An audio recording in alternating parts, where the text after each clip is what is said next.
when we're not being democratic. And so how do we become aware of that if we're not aware of that? Right. You don't know what you don't know. You don't know what you don't know. So you have to be able to really zoom out and look at what is the difference here. So typically how we are parented and how we move through the world and the systems that govern our lives, they're pretty authoritarian. Like you said about school, the teacher is at the head of the classroom and the students are sitting down and they're expected to be compliant. You're going to do the work that you're told to do and you're going to do it very well, and then or else there's a consequence. So we're driven in our systems by rewards and punishments and a unilateral authority that creates all the expectations. It's pretty standardized, and we are told that our beliefs, our thoughts, our feelings don't really matter, and we have to contort ourselves and fit into the system the way it is. Right. We invalidate kids all the time. Well-meaning teachers, well-meaning parents, well-meaning schools, until we don't, are often invalidating them. And it's also what's called top-down education. Mm-hmm. Even in a lot of private schools, charter schools, unconventional schools, they're still in this top-down model. And again, we don't even think anything of it. We're just like, we're used to it. Because we're in it. So, but can I interrupt one? Sure. Because this is a really important thing. We give a lot of lip service in education to things. And one of the things that we give lip service to in education is that we want our kids to be critical thinkers. But what Yulia said before is what we do in reality. What our actions show in reality is that we really want our kids to be compliant. We don't want them to know how to think for themselves. We want them to do what they're told, and as evidenced by how we lay out education. You jump through these hoops. If you jump through all the hoops, you're going to get evaluated, and you will get either an A, B, C, D, or F based on how we have arbitrarily chosen to evaluate you. Every teacher does it differently. Every school does it differently. It's really... it's arbitrary, and I mean, teachers are intending to do well, but we are going to evaluate you, give you one of those letters that is supposed to say how well you jump through the hoops. And ideally, if you jump through all the hoops and got an A, then you're at, or maybe an A or B or whatever. But the idea is that somehow you should be at some mastery level in that content area. Let's take a biology class. So by the way, my brain just realized that Yulia and I had no idea what we were going to talk about, but I'm loving the conversation. But but you're in a biology class, you jump through all the hoops, do the homeworks, do okay on the tests, you get an A, and supposedly there's mastery. Well, that does not mean that there's mastery. Maybe you jumped through the hoops and did everything last minute. I used to do homework like right when I walked into class. I would pull out my worksheet that was due that day and be like, oh no, and copy off the kid next to me or whatever, cheat on tests, whatever. That does not mean that I have mastery over the content. And similarly, kids who already come in with a body of knowledge in that content area, they can ace it without learning anything. So what does that A mean? That did they even learn anything? And then sometimes you got a kid who's got a C, D, or F who worked their butt off. They actually did learn a lot, but then they're given, a grade that says, why are you trying so hard? Really? We're asking you to comply. You're not complying in the way that we want you to. So you're jumping through hoops, and particularly executive function hasn't been good enough to get the A. Sorry, kid. So good riff. Yeah, and there's a question here in the comments that there's a couple comments. So one says people say cooperation when they mean compliance, and I think that, Allison, yes, absolutely, you nailed it, because cooperation is completely different from compliance. And even if we just talk about that for 45 minutes, this will be an amazing conversation, because the difference between those two things is at the heart of what we are trying to do and is at the heart of the skills we want kids to develop. There's another question that said, how does EF link to democracy? And just to go off of what you just said about what school expects us to do in terms of do what you're told and be compliant and will judge you based on the outcome. If your kid gets straight A's in school and is able to meet all those expectations, then what they're getting really, really good at is being told what to do and doing it. And what they're not getting really, really good at to do is critical thinking, is thinking for themselves and deciding what is meaningful for me, what am I willing to trade to get something here. They're just going along with the system without examining it, without questioning it. And when we're trying to build executive function, we're really talking about, do you have awareness of your behavior and your patterns, and are you intentionally moving through that? Do you know how to delay your gratification and get through frustration and make decisions for yourself based on what's meaningful to you?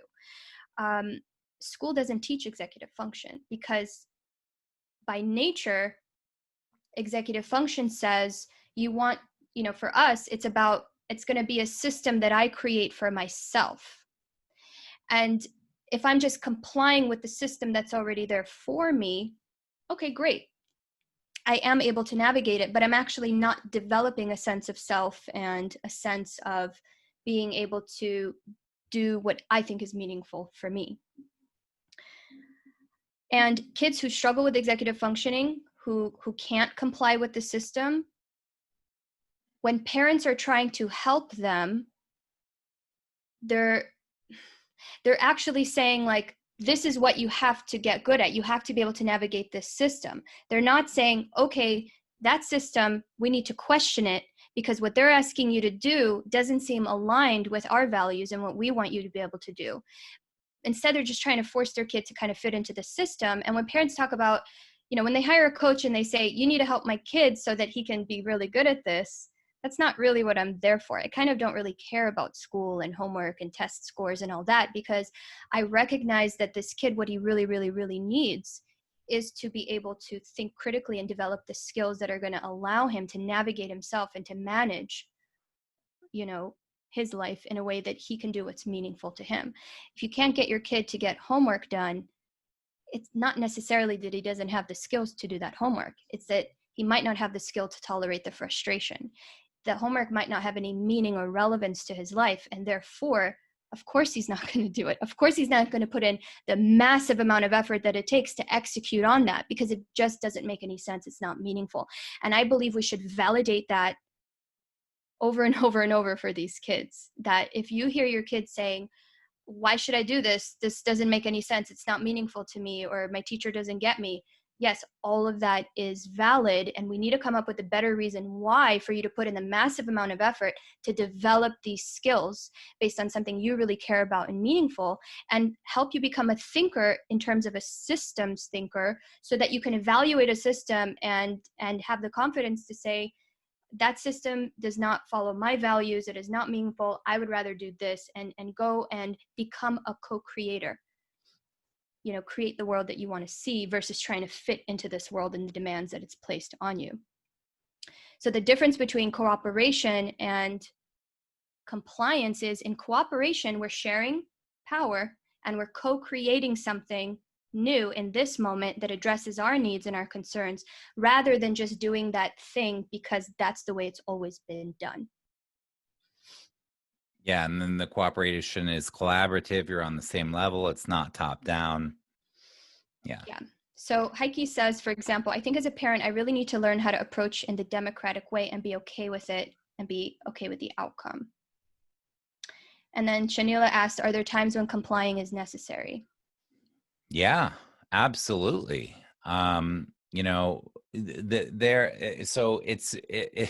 That's a great question. That's a really great question, Mm-hmm. because there is value in it. I have a guitar teacher. But it's my democratic choice to hire him because I like him. But when he tells me what to do, I comply. I do the exercises he tells me to do because I have good enough executive function to go for the goal that I have and be compliant with that. So compliance, and there is value in it. And then even in terms of school, in traditional schools, there is value in compliance with a lot of students who have really strong executive function. Their compliance can really help them in a good way sometimes to not question everything in a good way, and to dive in, to trust the teacher, to do the work, and to push themselves, to learn things, to grow. And for a lot of kids, traditional school can get them very far with a lot of things. One of the things they might lose, that we don't want them to lose, is themselves and their own opinions, and they question themselves a lot. And so the compliance can go too far. But yes, there's absolutely time for compliance. I mean, with the pandemic, you have, if we look at New Zealand and the United States, for example, New Zealand calls themselves a team of 5 million. So they're all on the same page as a country. They tend to be very cohesive as a country. They were compliant. They shut down hard and fast and stayed longer in lockdown and blah blah blah. And so they have 20 or 30 cases, or I don't remember that. I think they're down to 4 cases that just popped up for the first time in 100 days or so, because okay. they were able to comply. So that compliance can be very healthy, when people are friends, when people are in a committed relationship, when people need to be compliant to each other in healthy ways so that they can have security. So there's a lot of examples of where compliance is. It's not compliance is bad. We're not saying compliance is bad, but the way that we've constructed an enormous profit-driven system, that where people don't really see the profit in the education world, because it's not really in your face. It's like textbook manufacturers that you don't even know, testing companies you don't even know, school lunch companies you don't even think about. Like these, it's not in your face. But so this massive intricate system has people who have certain agendas. And I'm not getting into conspiracy theories. I'm not talking about that stuff here. But there are things that are going on that that this system does not want to be shaken up. It does not. Nobody wants to rock the boat. They want things to stay the same. But then what happens with our neurodiverse kids is we get to a point where we see our kids suffering and we go, oh shit, is my kid going to be okay? What's going on here? And we start to really examine why are things going the way they are, and we get scared. Are they going to be okay? Are they going to be successful? Are they going to be happy? Are they going to be healthy? Are they going to make good decisions? Are they going to have good relationships? Are they going to have good careers? Are they going to be financially stable? And we start to worry about these things. So that's when we can really start to ask, well, what is this system, and how does it have to be like this? Because again, who questions like if letter grades should even exist? I do, because I geek out on this stuff, but most people, that thought never even occurs to them, that maybe there's something wrong with letter grades. Why do we even have them? So the compliance, to answer your question in a very long way, there's value in compliance in many settings, but this whole system is designed where it says, here's the hoops. We have a thing called standards. Here's the textbook. If you do this stuff in the book, if you do this stuff in the curriculum, then you'll have mastery. Then you'll be able to go to your next level, then your next level, then your next level, then you'll graduate, then you'll be able to launch and be a happy, healthy, successful adult. But we are seeing plenty of people who are adults who are not happy, who are not successful, who are struggling for years or decades. What happened? Right.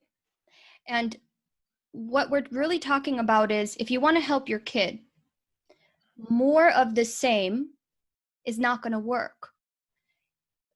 More of, well, you have to do it because I said so. That causes a power struggle. And so many parents call me and say, my kid won't do what I say. They won't do what I say when I ask them to do it. And they're constantly lying and defying me. And I feel disrespected, and they're out of control. And my answer to what to do instead sometimes comes as like a shock. because the whole idea behind it is that you're going to shift from this authoritarian top-down system where you're the parent and you have the power and you're in charge and your kids have to comply, to this other system that is more democratic. Sorry, I'm so distracted by the reading the comments. comments? I am. I need to be able to Yeah, there's a ignore New them. Zealander. Hi Good Ruth. job, New Zealand. Okay, and there's also another question: how do you address this with younger kids? I would say what we're talking about goes for kids of really any age, literally as young as babies. Because something happens as your kids are growing up is that we're all driven by the need to have power and direction over our own lives. Nobody listening wants anybody else to tell them what to do and when to do it. We all want the freedom to be able to make decisions for ourselves.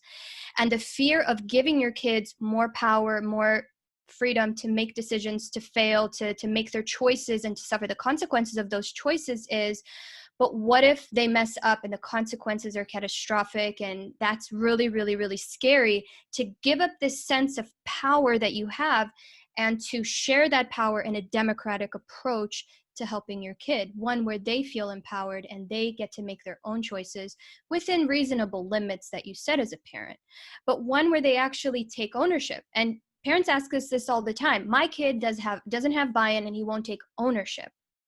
Well, that's because we're not actually allowing them to have ownership. We're driving the car and they're in the passenger seat and we're telling them we're going to go to this destination at this time and you need to be happy about it. You need to be able to get through it and do it. And we're not really giving them a good enough reason why. The why is because that's how it is. And you just have to deal with it. Well, kids who don't have the ability to cope and to tolerate that level of frustration and injustice, which I think is very valid. And then kids who aren't validated, something about this seems wrong and, I don't want to. We just tell them to suck it up and do it. So we don't give them a good enough reason to actually put in the effort to do what we're asking them to do. So the question is, how do you parent more democratically? How do you share the power? So should we jump into that? Well, yeah, and again, I want to say that there is a time and a place when they don't have a choice, and there needs to be a tolerance for that. But what we don't want is to raise kids that feel like they never have a choice, because they will eventually start lying or just being defiant or blah blah blah.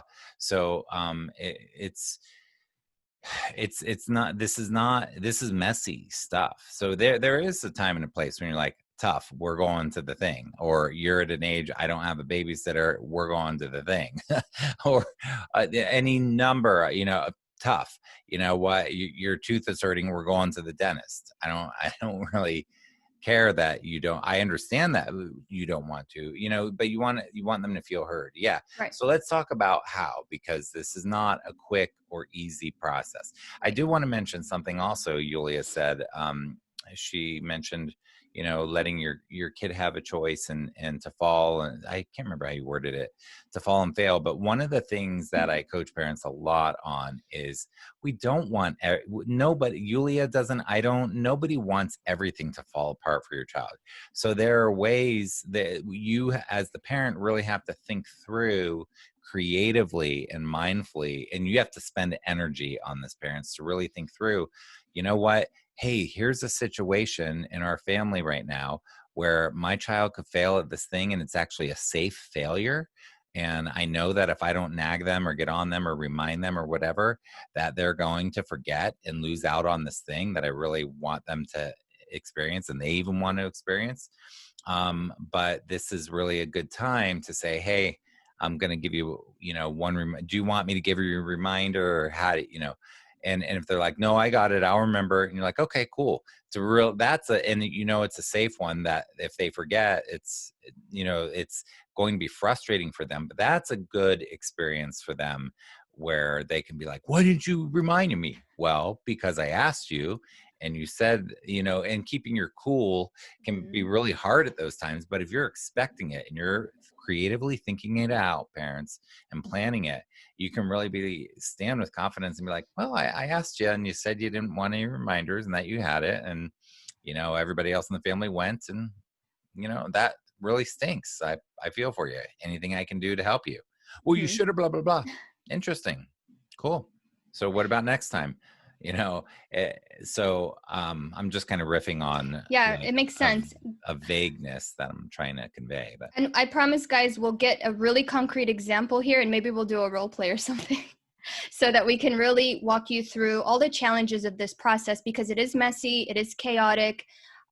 You are going to face your child's resistance, and you're going to have to deal with your own fear of letting go, because you've been holding on to control for so long, but you're noticing it's just not working and it's causing you to be disconnected. I just want to go back to that point you made, because it's brilliant, about the compliance. Like, if you can parent more democratically, you will find that your child, ironically, is more compliant, because you have the type of relationship where there is trust, where they understand the reason why you might be asking them, or they understand that even if they don't feel like it and it's frustrating, that they understand it's fair. Like, there's a reason why, and they trust you, and they're going to go along with it. In fact, sometimes they need you to kind of push them a bit so that they get through their own distance.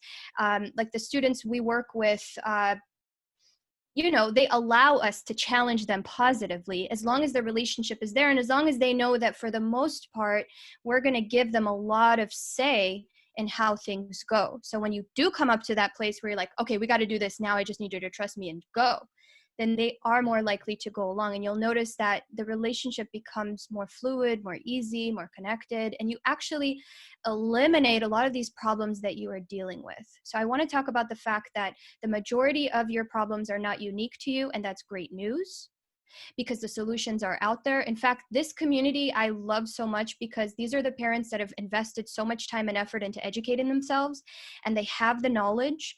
And I work with tons of teachers, ironically, and professionals who work with other kids, but the one thing is that it's really, really hard to do this with my own kid. I know what I have to do, but it's hard. I have my own executive function issues. I get frustrated. I get scared. I run out of energy, and it's really, really hard to do this all the time. But what you want to understand is, once you invest and you shift the way you approach problems in the first place, and you employ this democratic method, it's going to make things easier ultimately. And you're going to actually find that you're making progress. And you're going to end up somewhere in a new equilibrium where your kid and you are going to be more collaborative and be able to work together more easily. Oops. So what's a good example we can riff with? I mean, I have a real one from today, but Janine is asking about more safe failures, and she says they're terrified in school to make mistakes. So let me talk about that one, then I'll talk about the real one from today, which is with this 16-year-old. I'm assuming that Janine has younger kids. I don't know why, because I don't know you, Janine. So let me know if I'm wrong on that. But I'm assuming it sounds like elementary, upper elementary. They're terrified in school to make mistakes. Yeah, so this is a good time. With Janine's example, is if the teacher, if one of the teachers is supportive and compassionate, and of course everything with the pandemic is different, and knowing them at the beginning of a school year is going to be different. And but if generally the teacher seems compassionate and empathetic, then that's a great opportunity to say to the teacher, hey, my kiddo is forgetting this. I'm always reminding them. They want me to stop bugging them about it, but they're probably going to forget. When they forget, can you really call them on it and really be real clear? Like, when are you going to turn it in? How are you going to get it done? Are you going to ask your parents for help? Or stuff like that. So that way you know that the failure, and I use that term very loosely, but the failure is going to be, let's say in this case, your kid forgets things a lot, and they want you to stop bugging them, and they promise they're going to, I hear this all the time, I promise I'll get it done. I promise. So, and you know that they just don't have the skills. It's not a matter of that they're lying. They don't have the executive function skills to do all of the steps in that thing yet. So that's a good place to, say, okay, cool. I'll let you do it. If you don't do it, what's going to happen? And that's democratic. You ask them, how are you going to solve it? If rather than I'm going to punish you or I'm going to reward you if you do it, it's like, if this doesn't happen, what are you going to do to solve the problem? How do you want me in that situation. You also have the right as the parent to say, I'll tell you, and this is really great for middle and high schoolers, but cool, that's fine. You do it. But if I find out that you didn't, I'm emailing the teacher. Okay. And of course, at the time when they think everything's fine, they might be like, okay, fine. But when you send that email, they're going to be like, what? They hate that. But that's when you can say, hey, you failed. And again, don't misunderstand me when I say fail. It's this is a small failure. You failed to do the thing, turn the thing in, do what you made a commitment to do or whatever. So I email the teacher, and you can email the teacher, CC your kid, and your kid can be like, why'd you do that? Yeah, you said you were on it. This is not to punish or humiliate or shame or any of that stuff, but it's to say, it's to allow them to have that democratic choice to do the thing, and to also build the relationship and get away from the dynamic that you might be in with the punishments and the rewards and that sorts of thing that are only band-aids. Mm-hmm. Did I even answer? Oh, I was going to talk about a real situation. Okay. Yeah. So this is a family that I've known for 5 years or so. So their 16-year-old helped me with yard work yesterday, and he was supposed to be here today at 9 o'clock in the morning. Was he here? No, he was not here. And anyhow, so I'm texting with the mom today, and she's like, I just saw him on his bed with his phone and asked him about Seth's, and he said he's going tomorrow. And he did not tell me he was coming tomorrow. He acted like he was going to come later today and he'd get back with me. And then she said, fire him. Now, I know this parent. For her to tell me to fire him, it was very, very hard for her to, but she's been working on this for years, and they do have a fantastic relationship. But she's saying, Seth, look, just fire him, let him have the experience, because he's not, and he is not showing up. He is not reliable. I was depending on him today. I prepped stuff for him today. That drives me nuts if my personal friends do that. So this really, and of course I know the kid and I'm not surprised, but it's like, I can't rely on you. I'm going to hire someone else. So that's also another example where it's not shame. It's not, why'd you do that? It's not, oh, it's like, hey dude, can I come over and work tomorrow? No, I'm good. What? Yeah, no, I'm good. I got someone else. You're unreliable. I'm too many times. I'm done. Mm-hmm. So what's important there is, like, if you're a parent and you're experiencing this over and over and over, you're hitting a boiling point. And in that situation, what a lot of parents and I talk about before we could even use this system is, are you feeling resentment? And are you coming across as judging? Are you taking this personally?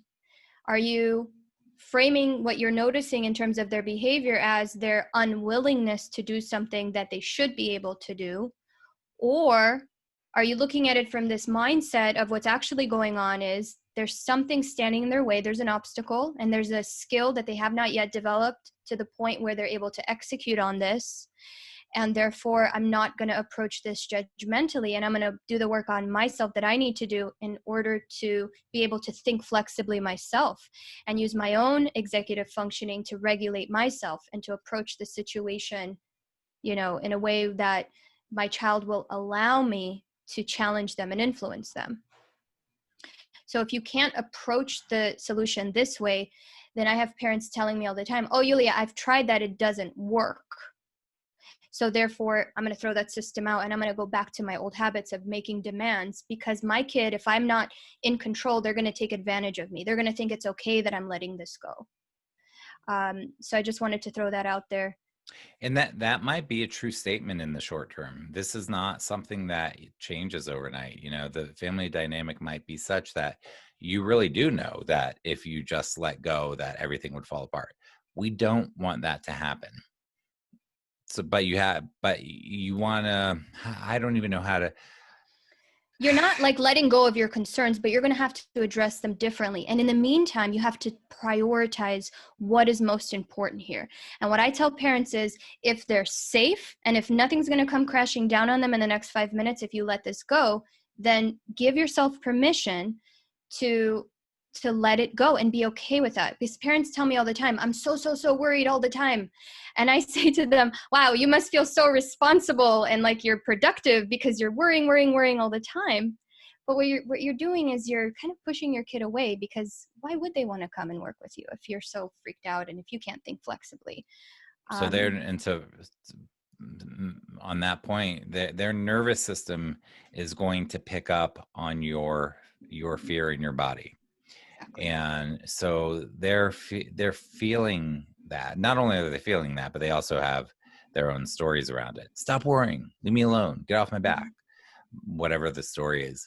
But yeah, that feeling, we co-regulate, all human beings, we co-regulate with each other, and they're feeling that anxiety. They don't want to feel that.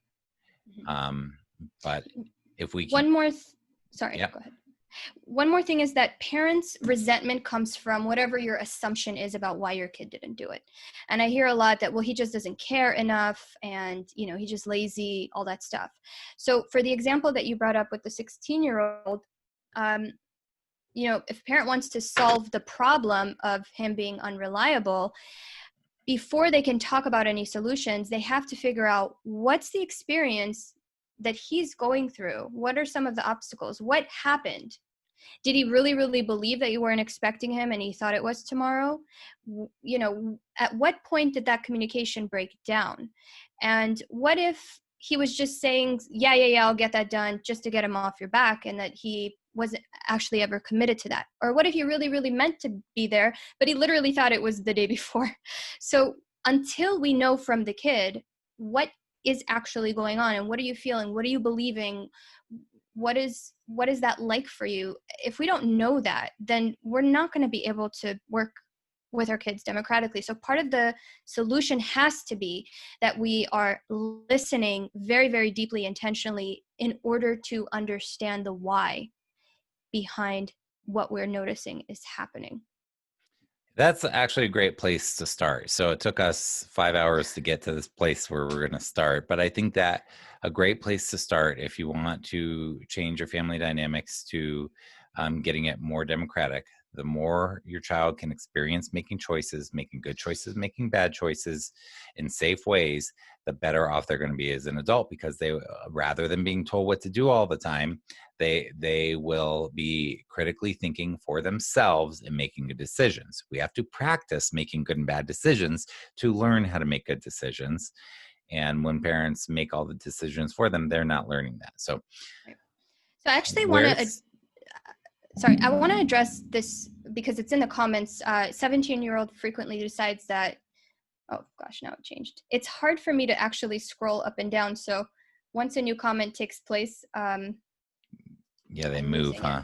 Oh, so the basic question was, if my kid's too afraid to fail, like, how do I help him know that failing is okay? Because in school, you're punished for failure. You get a bad grade and, you know, there's a consequence. Another question, what approach do you take if a young 8 to 9-year-old child doesn't respond to consequences, school, sports, etc., not motivated by rewards, giving choice, or consequences? Okay, so I mean, that just fits right into what we're saying. One thing to understand about motivation, and then we'll circle back around to solving this problem, but your kid is already motivated by this deep need to get along and to be successful. They want to be successful. They don't need a cookie or a reward, or they don't need a consequence in order to already be motivated to get what they want and to be successful and to get along. These are all hardwired into us. And what's happening with executive function deficit is sometimes to get what we really want, we have to delay the instant gratification. We have to tolerate frustration. We have to get through a series of things that are frustrating in order to execute and get what we want. But we're all driven by what we want.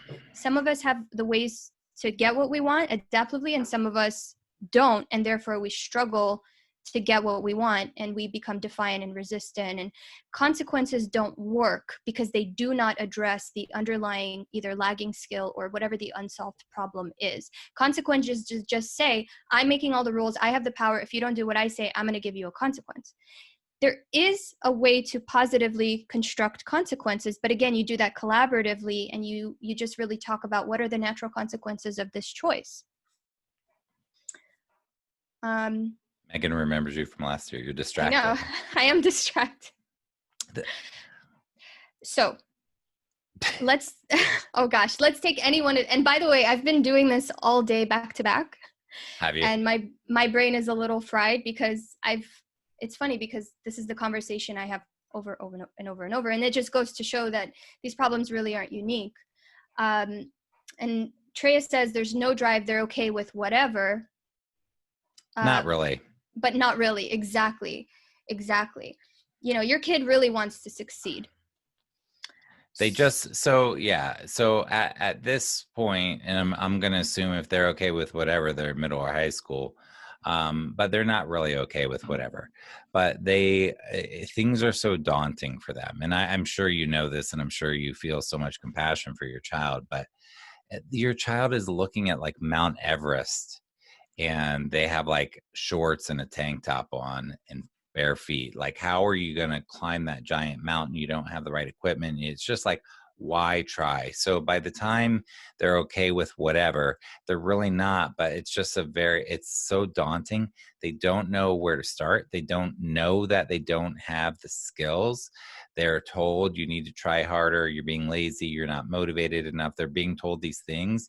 They start to internalize these messages that do not take into account the legitimacy of executive function, and they do what they need to do. You know, we all look for the least amount of friction possible, and the least amount of friction in this case is say, yeah, whatever, I don't care. That was me for sure as a teenager. I was definitely that. And so, and then no drive. If you think drive is going to be coming tomorrow, it's not. You know, what's going to create drive? I mean, if your kid is not a driven personality, I would not be even using that word. I think it's very misleading. But what is going to get your child to take small action, forget drive, small baby steps to start changing their life. If your child is going on a downward spiral, and we need to start getting it going up, a 2% grade is something. You know, if they're just going up a little bit, if they're going down now, we're just looking to switch that. But so even a little bit is a lot in this sort of a case. But that starts with the relationship with you, the parent, feeling happiness and joy and connection with the parent, feeling heard by the parent, seen, understood. This takes a lot of repair and healing sometimes in a family system, a lot. Okay. So it's not just going to drive. You got to work on the relationship a lot.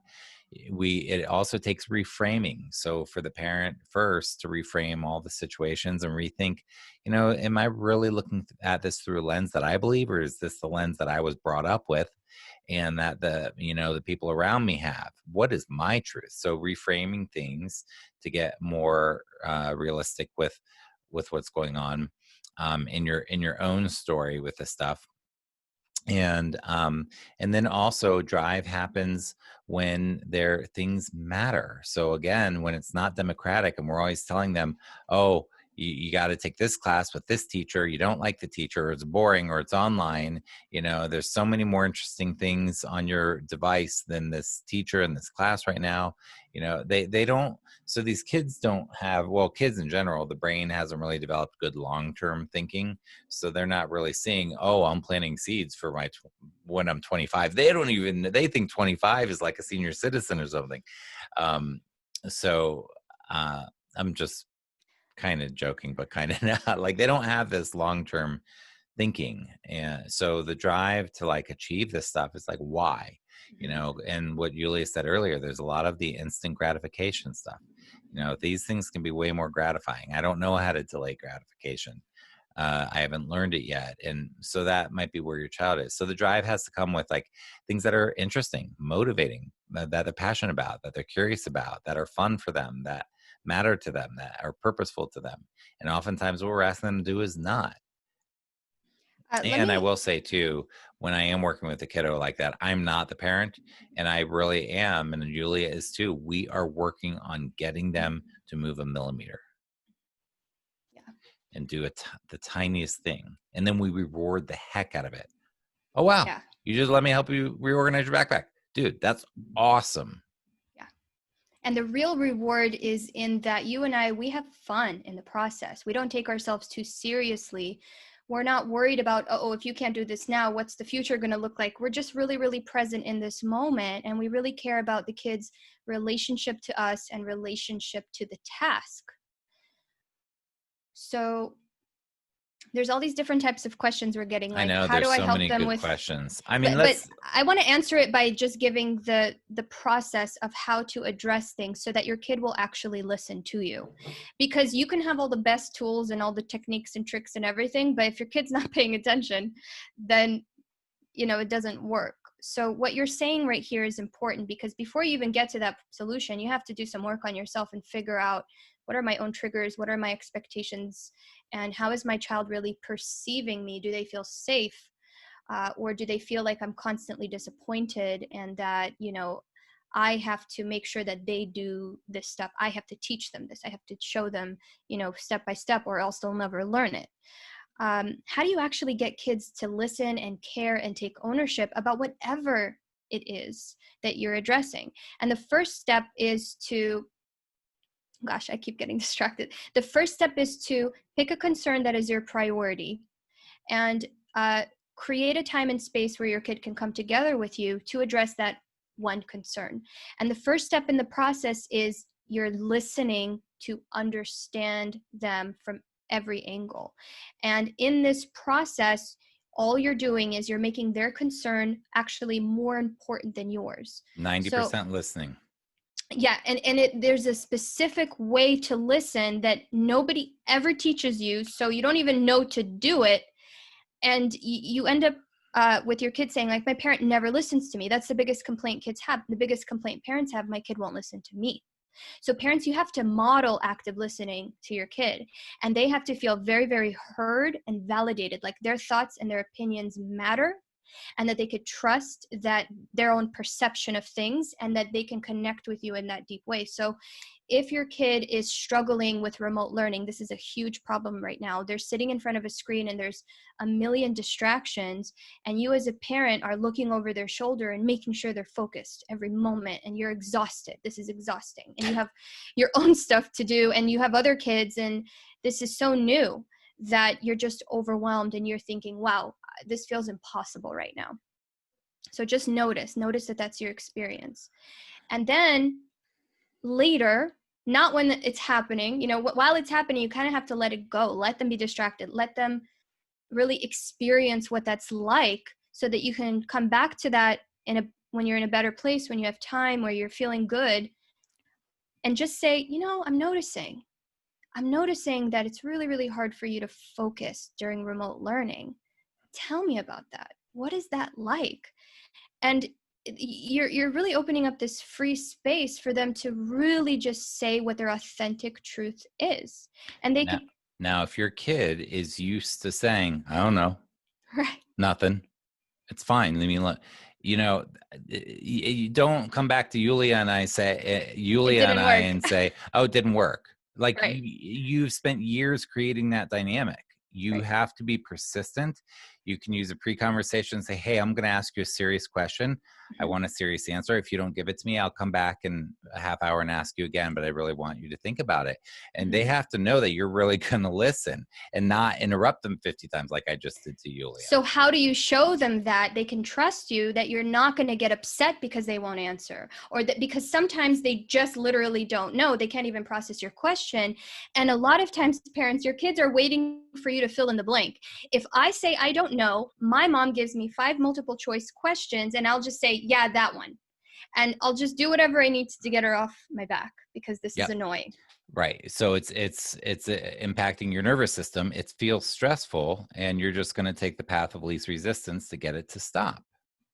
Awesome. Yeah. And if they're not used to this type of dynamic with you, they're just going to hold out and wait until you get frustrated, or you give up, or you fill in the blank, and things go back to normal. So parents, why this process feels impossible is because the moment you get resistance, it kind of throws you off. So how do you actually show them that it's okay?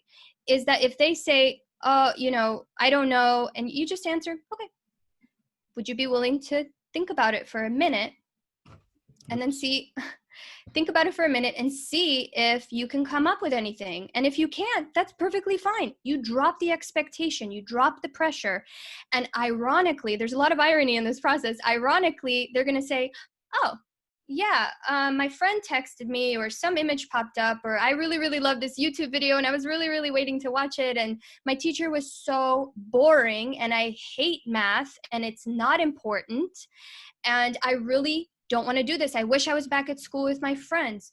When you hold that space for them and don't expect anything to happen, all of a sudden, the dam breaks and they start talking.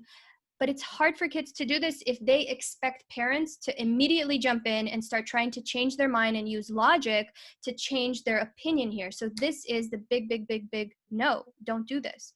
When your kid is expressing to you their frustration or their beliefs or their opinions or their experience, you're going to wait until they're done, hold a little bit of space, let there be a little silence, and the next thing you say back is you're going to repeat their words back to them. And you're going to say, all right, I hear you say that you're really, really, really frustrated and that you don't like math. It's not important to you. You don't like this teacher. She doesn't understand you. And you'd much rather be watching that YouTube video because that's actually really fun and exciting for you. Am I getting that right? And wow, they're going to hear their thoughts and their feelings and their beliefs right back to them. And probably for the first time ever, they're going to actually get to process that and decide whether or not that rings true for them, or if there's more they want to say, or if there's something else that they didn't mean and that they can rephrase it. That was perfect. So yeah, that's called reflective listening. There's probably a million things to call it. Multiple speakers this year. So TEFOS is coming up this Friday. I'm super excited. Multiple speakers this year talk about reflective listening. And it's exactly what Yulia just said. So what I hear you saying is blah, blah, blah, blah, blah, math, the teacher, yada, yada. And then you pause and then you wait and see if you did hear them. And they'll give you whatever signal to be like, yeah, I feel heard, or no, that's not right. And this takes time and patience and practice and persistence. Doing this once is not going to change years of a dynamic. But I'm telling you, Yulia is telling you, we see changes in families where the corner is turned. Meanwhile, I do want to put a plug in for this thing called TEFOS this coming Friday. The summit, if you're not signed up, go ahead and sign up on executivefunctionsummit.com. And if you're liking this, what Yulia and I are talking about, please take a moment and share the link in one of your Facebook groups with parents who might also benefit from this summit, which is amazing. So somebody mentioned Dr. Green. Yep. And they're right. We're just using the same old plan B. I interviewed him the other day, so his is ready to rock and roll. It was amazing. It was super dense, but so good. So a lot of the speakers this year are very, very, very dense, which I like. But you'll hear the same things over and over from these people who dedicate their lives to this stuff. It's about listening, relationship, connection, warmth, feeling heard, feeling understood and seen. Patience, baby steps. There are so many themes that are repeating. So, yeah.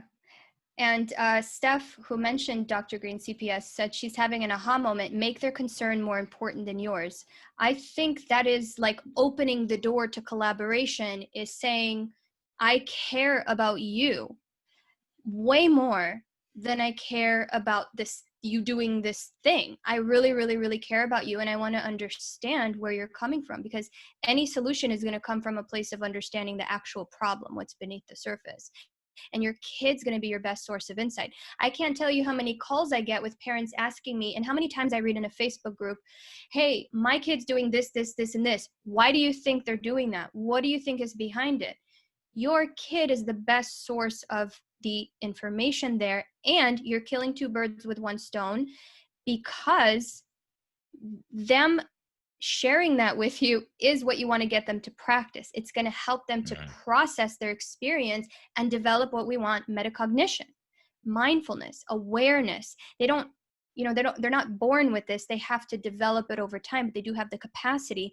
And so you're going to need to be their executive function. Their reflection has to be in a non-judgmental space, because when your kids feel judged or shamed or like they're going to get punished, what happens is their executive function brain, their prefrontal cortex, it just shuts off and they go into fight flight mode. And that's where you get the kid who's sitting there and you're asking him a question and they're just staring blankly at you. And what parents do is they interpret that as, well, you're not saying anything and you have to be a part of the solution and I'm losing my patience here and you just need to go to your room. So it's really up to how you show up to this interaction that's going to, decide the trajectory of where this goes. If you can truly be regulated and just be really, really, really curious about what is your kid's experience right now and give them space to take time and not give you the right answer and be okay with no matter what happens. Once they open that door a little bit and start sharing with you and you start reflecting to them, the floodgates open. And sometimes this takes an hour to get through this part of the meeting. Sometimes it takes me several meetings, but this is the most important step because they're going to actually feel understood and that you're really here to help. And then we're going to make mistakes. We're going to mess it all up and get angry and yell and whatever. And what Yulia said earlier is so powerful. I want you to write it down, right? I notice on a sticky note and put it on the refrigerator. Mm-hmm. And start with that. I noticed that when we were talking the other day, I got really frustrated. And then I noticed that you wanted to run to your bedroom. And I noticed that my voice got really loud. And yes, you can do this with teenagers. But just the I notice makes it objective. Debbie Reber was talking about, or not Debbie Reber, one of the other 30 people you spoke to this month. Jessica McCabe of How to ADHD, the YouTube channel. She's amazing. She was talking about how maybe both of them were talking about it, but how to sort of take the personality out of it by saying, hey, my brain does this, or, my emotions do this. When we were having that talk, my emotions did this, or I noticed that your brain did this, rather than saying you, blah, blah, blah, you were irresponsible, or you forgot, or say, I noticed, when you seem stressed, I noticed that, your brain forgets, blah, blah, blah, that can sort of make it more objective. And the I notice is very objective. And then, and what we mean by objective is not judgmental. And in the mindfulness world, there's the judger, there's what's called the observer, the observing mind, the watcher. Mm-hmm. And in meditation, that's where we're watching our narrative and story in our mind, and we're watching our bodily sensations and our emotions, but we're watching it and that we don't have to listen to it. We don't have to say, when we're driving, if somebody pulls out in front of you and you want to just lay on the horn, you can be like, whoa. You can be the watcher and be like, whoa, I just had this urge to lay on the horn and I'm actually not in a hurry. And so that's sort of mindfulness, but that's what we're trying to help them. We don't, when they feel the judgment from us, they feel shamed, criticized, micromanaged, however you want to look at it. It doesn't feel good. It's a constricting feeling. It's a, hey, get the heck away from me feeling. Mm-hmm. I'm going to lie to you. I'm going to slam my door. I'm going to run. I'm going to tell you what you want to hear. Whatever the response is, it's not even present conversation. It's, I need to quell my nervous system. So, all right. We had a great time. Take care. Bye. Just kidding. I'm getting fried. And it's been an hour. Let's do a couple of rapid fire Q&A and let's wrap up. Can I just wrap up the actual thing we're doing here? Because there's two more steps. We didn't know. Literally. That's okay. Yeah. I'm glad you're here, parents. So after that first step where you make your kids' concern more important than yours, the next step is you ask them to hear your concern out and you keep it to one concern only. Parents have this thing where, oh my gosh, I have his attention.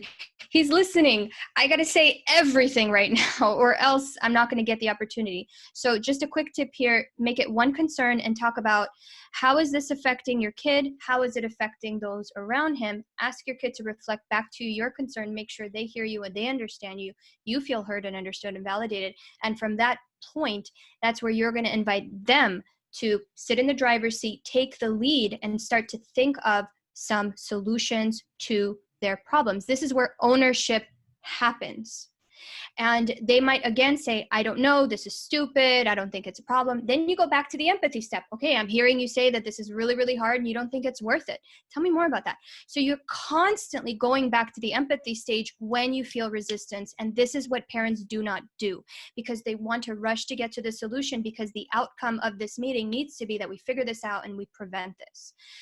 So going back to empathy, reflective listening, getting them to come up with a solution, trusting that, as long as the solution addresses your concerns and they're satisfied with it, knowing it's probably not going to work perfectly, knowing that you're going to come back and reflect what worked, what didn't work, what can you do a little differently next time. This is the democratic process. Strategically speaking, when I do reflective listening with kids and I'm asking them to reflect back to me, parents, you might want to know this. What I do is I tell them, hey, I'm going to ask you in just a minute what I just said. Now, so I often do this with instructional things. So I'll be like, hey, I'm about to explain, like one of the kids I'm working with, we're doing FOIL and math, first, that, or interlast with algebra. And I'm like, I'm going to explain this aspect of it to you. And then I'm going to ask you to tell it back to me. Are you ready? And I'm telling them what's coming. So if you're just like, now, what did I say? What did you hear me say? They might be like, I don't know. And by the way, I have kids that it's great because they trust me enough to say this. I'll finish the string of things and they know that it's their turn to reflect because I do preset the expectation. You're right. But they'll say, to be honest, as soon as you started talking, I really stopped paying attention and I didn't hear a word you said. And I'll they giggle feel at safe that. enough to tell you that rather than lie and BS. Exactly. And it wasn't always the case in the beginning of our meetings, but later on they feel safe enough, and we'll laugh at that. We'll say oh my gosh, that happens to me all the time. All right. And maybe I made it too complicated. Let me try to rephrase and simplify that. So just kind of, it's not going to be perfect, and you never know. That. Maybe they've had a long day. If Yulia is seeing them after school and their brain's tired, maybe they already struggle with attention. Maybe they're thinking about, a problem they have with somebody.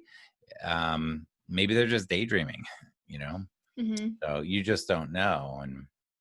And I'll always assume positive intent. Absolutely. All right. Where are we at? You wanted to wrap it up and do rapid fire questions? Let's do 3 questions. Okay. I don't know if that I don't know how to look at it. So Yulia and I have not done this before. Let me see if I can figure out how to get all the questions, because I'm only seeing a few at a time as well. Yeah. Oh, 5 people want to join the group. I just found that. Sorry, 5 people. Okay, let's see if I can figure out how to do the comments. It's only showing a couple. It's not really doing anything. Right. Okay. All right. Pop a question in the chat. It'll pop up in my face right now. Great talk and insights. One concern at a time is 100% right. Yep. So all the speakers saying it, baby steps. I'm sure we can share this outside of I'm not sure if we can share this outside. I don't think you can share it outside the Facebook group, but we're trying to record it and we'll plop it on YouTube, and you can check out either of our blogs this weekend and grab it from YouTube or go to SethPerler.com, YouTube, or Yulia. All right, add a question and it'll pop up for us. Yeah, even if you're copying and pasting something old that you don't think we saw. I literally don't even know if I'm on the right page. I don't get this thing. Yeah. Okay, there we go. Thank you for recording it. You are welcome, Shauna. Hi, Mary. Hi, Sonia. Hi, Kristen. Okay, questions. I'll take 3. Yulia will take 3. All right. Mary, how do you help support your college student to find and follow through with getting help at school? Okay, that's a great question. First of all, I like the way that you said support, because we get a lot of questions that say, how do you make or get them to be motivated, or, and you're saying support. I'm a big on semantics. So I like that you're saying, how do you support them to find and follow through? So it starts again with the relationship and the buy-in that you we were talking about. So I would, put down the phone, sit down with your college student, say, hey, we need to talk. And you're not in trouble, and I'm not going to nag you, but I really want to chat for 10 minutes. And if you say 10 minutes, you better stop at 10 minutes if they want to stop. But then say, hey, it's important to me that you get help at school because it's available. I know you don't want to hear this, set them up. I know you don't want to hear this, but I want you to hear my concern. I really want you to know that there are resources. How can I be helpful? So you're saying it to them. How can I help you? How can I support you? And they might say, I don't know, nothing, blah, blah. And you don't have to accept that. You can say, I hear you, but I'm just not convinced. And I really just give me something here, So Yuli and I, and really, again, all the speakers, we're talking about baby steps. So you're allowed to say, look, I hear you. Just give me something here. Look, can I help you by writing down the office hours of your. So one thing I do with college students is we put office hours in their calendar and replicate it for the entire semester. I just want to tell you that we use Google Calendar usually, and I'll have it replicate for the entire semester when the office hours are. Office hours and asking for help as a college student is one of the probably top 5 skills I ever work with college students on. It is such an important thing. So, but you start with the buy-in and stuff, and then just trying to get a little buy-in, and then, keep pushing them. Now that's different from nagging, but I talk about, you want to push past the comfort zone, but before the threshold. So that gray zone, keep pushing them. Be like, hey, I want to talk about this again. Hey, what's going on? Hey, can I remind you? Hey, what can I do to be helpful? And also, like, if it's a matter of just taking the first step, and that's the scary part, are you willing to write an email right now? Are you willing to do this? Do you want to do it together? Do you want to, just seeing if they're willing to just take the first step, because the whole thing might feel overwhelming to them. Oh, I love Shanila's. Sean, yeah. Question. I would love to take a stab at this one. Yeah. I actually know Shanila, and I just want to say hi, and she's amazing. I just recorded a podcast with her. That's a great question. The question is, how do you help parents where mom and dad aren't on the same page regarding your advice? Yeah, I wanted to read it before it disappears. Right. And I wrote it down because it's so important. And then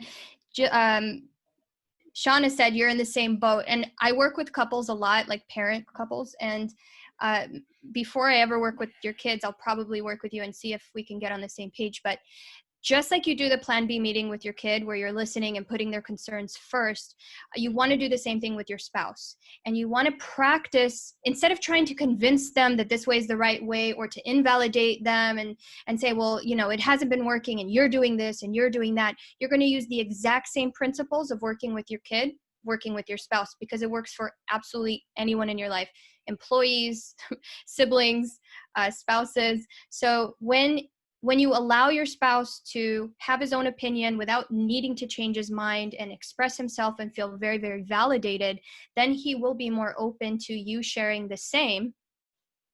Shauna says ex-spouse, LOL. He'll be more open to hearing you out and giving you that same respect in terms of, acknowledging where you are right now. And then you can ask him, what is he willing to do? And take baby steps with your spouse. And even if your spouse is totally not on board, if you're going to spend, this is what happens a lot. I'm working with both parents, and one will notice the other parent like not following the program, and then they'll tell on them, or they'll try to jump in that moment and try to change their spouse's behavior. But what are you doing? You're actually not practicing the principles that you're preaching. You're trying to micromanage your spouse. You're trying to control them in the moment instead of just allowing them to suffer, and make their own mistake and suffer the consequences. What you want to do is really, really focus on you, walk the walk, talk the talk, bring these same techniques to your spouse, and then they will see that you and your kid, he started listening to you. He doesn't listen to me like he listens to you.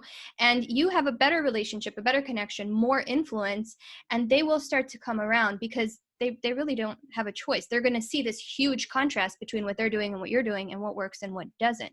And if you're bringing that same system to them, they're just going to intuitively, feel heard, understood, and like they're willing to be more flexible. I think also using some of the printouts, like for my site on executive function or the executive function quiz, get the printout version and give that to the spouse or step parent or whoever and say, hey, check this out. You might like this. Don't say you got to do this. I mean, I'm thinking of a lot of dynamics with, there are just a lot of parents who aren't on the same page. There are a lot of parents who grew up with a lot of shame around this stuff. There are a lot of parents who are very driven and this stuff comes easy to them. They just don't get it. So they think they're just being unmotivated or lazy. So they literally aren't educated on the reality of the situation. So what we want is education. So print off something that's not you, Mm-hmm. or send a video that's not you. Say, hey, you may like this, rather than you need to watch this type of thing. So start with something that's outside of you to help explain this stuff. Mm-hmm. And, Shauna said, yeah, ex-spouse, LOL. Like, yeah, a lot of times, these differences when two really don't see eye to eye on this is so toxic that, it sometimes really damages the relationship. And so this one, Shauna says, doesn't believe or work with my daughter. Like I don't know, Shauna, but like that's the type of situation you can't do anything about that. You're Right. not going You to have no change the control. person. Yeah. But what you can do is continue to build your relationship and secure attachment, look up attachment theory, and build your relationship with your kid. That's everything. The kid having one really solid person who they feel seen by is so big. So I want to talk about Kelly. She said, where do you start with your 17-year-old completely shut down, just found out they're 2E, very bright, dropped out of school, 12 hours gaming a day for the last 6 months? yeah, that's a good one. But I don't want to lose Jillian's either. Sorry, Mm-hmm. Okay, go ahead. Okay, so Kelly, I just want to validate and acknowledge that's really, really painful, and that you're watching your kid, and it's hard to watch that. So before you can kind of jump into collaboratively solving any problems, there's a lot of connection to do there, and you want to kind of show up and see if you could be a part of that time. So can you sit and enjoy just watching him play the game and get to know what he really, really loves about it, and play and just have fun and drop all the expectations and give yourself like a certain amount of days where you're just going to drop everything, drop all the demands, and just be perfectly fine exactly how it is, and see if there's any way you can connect in a really authentic, fun way, so that his experience with you isn't just, you trying to get him to do something, but it's also just for the sake of hanging out and really getting to know what does he really, really love. And I love asking kids these two questions. Hey, what do you really, really love? And what really, really pisses you off? And that starts a really great conversation where you get a lot of insight. Yeah, and that one too, Kelly, this is a situation where if you're not already getting outside help, don't wait. There are people who work on this stuff for a living, and this is at that point. So the shutdown, like his nervous system is shut down. He goes into withdrawal state. He resorts to the instant gratification of the games. It's probably to an addictive level. These are called process addictions. Probably needs a lot of help. So get it. It's out there. And then connect, like as much as you can, like go have fun, eat a meal, play the game with them, and stuff like that. Then if I was coaching you personally, I would not be throwing out advice to you. I'd really have to know the situation. But I will tell you that in a lot of situations like this, if I was coaching you, I would probably be looking at, okay, well, how do we start getting them to do something? Meaning, I was working with a family recently, and they're in a similar situation. I was like, in this particular situation, it's like your kid has to start paying some of the bills, even if it's 1/20th of the bills. They don't want to get a job, but it's like they need to. If it's 1/20th and the phone bill is $50, 1/20th of 50 is what, $2.50 a month. But I want them to see what each of the different ones are. I want them to have an invoice, and this is a lot of work on the parents' part, but it's like they need to start understanding that this kiddo is 17, your kiddo is 17, like that they're gonna event, and it might take a while, it might take years, but it's okay, you'll get there. I didn't launch until I failed out of college, my first year of college, dropped out of my second year of college before failing out, and didn't go back to college until I was 25. So sometimes it takes a while, but the earlier you start planting seeds, the better. Yeah, I would definitely start with the connection.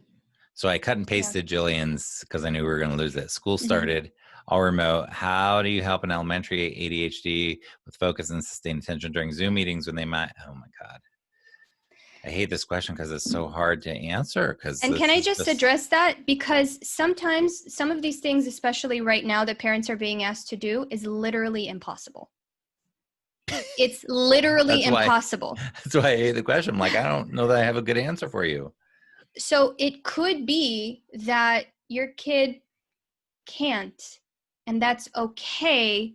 And now, as a parent, you have to figure out what is reasonable to expect from my child and where do I need to advocate.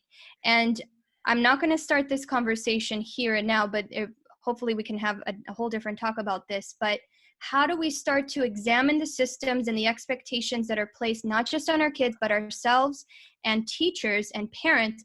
How can we look at this and begin to collectively advocate so that we can actually create a system that really actually works for us?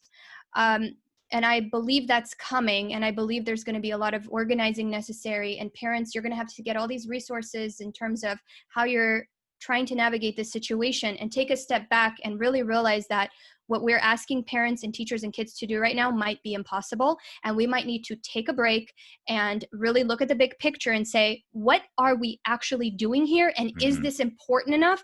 And is this meaningful enough for me to force my child to struggle through it and adapt? Or do we actually need to take a break and say, you know what? This is ridiculous, and we need to figure out a new way of approaching this, because this is literally, I'm being asked to do the impossible. I'm going to talk about my guitar teacher again. He's exceptional. I am not. I'm decent. And if he tried to get me to do what he's doing, it is impossible. I would fire him because I can't do it.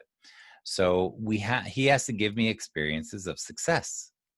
That's the only way I'm going to grow. But that's the same thing. We're giving kids experiences of failure, and you have to advocate a lot, and they have to be giving them experiences of success from where you're at.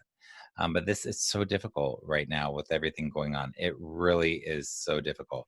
And then the last thing to say is get the buy-in. Sit with your kid and say, what's your plan? How are you going to get there?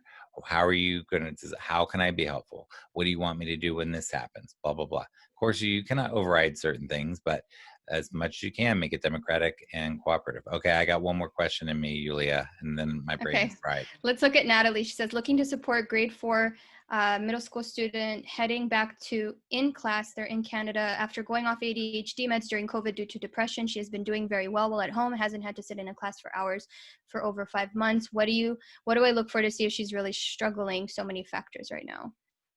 If I could just riff a bit.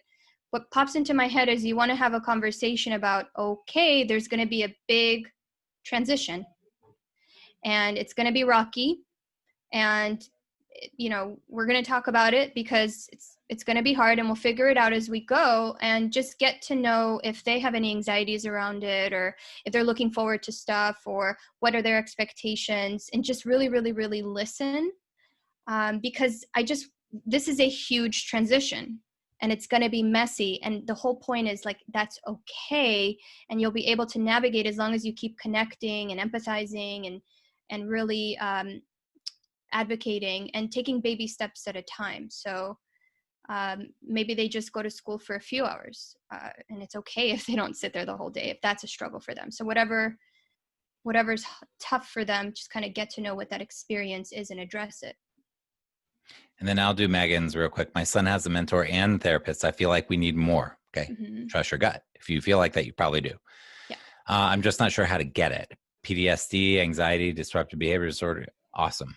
I love kids like this. And my goal when I'm working with kids like this is to make them feel awesome about themselves. Yeah. So I know it looks like you're probably spending a lot of money on this already, but I would honestly, this is one thing you might do, but what pops into my mind is find a super cool kid that's older than your kiddo. I don't know if your kid's elementary, middle, high, but a college kid that you can pay $20 an hour to tutor and do executive function stuff. And don't worry about the tutor making sure they get everything done. Know that they're going to procrastinate and blah, blah, blah. But get a cool kid that has it together, that's pretty organized and everything, but that your kid likes. That makes your kid feel good about themselves. I don't care if they don't get anything done in the hour. If that kid leaves your house and your kid feels good about who they are and has laughed a little bit and feels seen, you're going to get so much more traction in this marathon, not a sprint, in the long run with that. So let your kid pick, like interview 3 from, find them put them on the Nextdoor app. Does anybody know a super cool, weird, fun college kid that does a little tutoring? And then teach the kid, grab my executive function quiz but teach the kid about some of the basics of what you want them to get with executive function and stuff, and tell them about the anxiety and stuff, and say, I just really want you to make my kid feel good about who they are. That's my thought on this. That's the most important thing. Yeah, I don't think there's anything to add there. Brain fried. Yes. You got one more or not? Well, Lise Swanson, touch on raising children to be effective self-advocates. I feel like there's a lot of judgment and accusations about making excuses. I have one thing to say about that is that probably the majority of the people out there, just based on how our culture is and how the systems are set, who don't get you and who are going to accuse you of making excuses and coddling and all that stuff. And my main message to you is, don't let that affect you. You are solid in what you know and understand, and you validate that with your kid. And, you don't let that affect you, because it's inevitable that you're going counterculture. The majority of what we're talking about, this democratic process, giving your kid power, I would say parents out there, if they're hearing this and they're not part of a community like this, they're going to say, well, you're just coddling your kid and you're, letting them get away with stuff and you're making excuses. Nope. Sorry.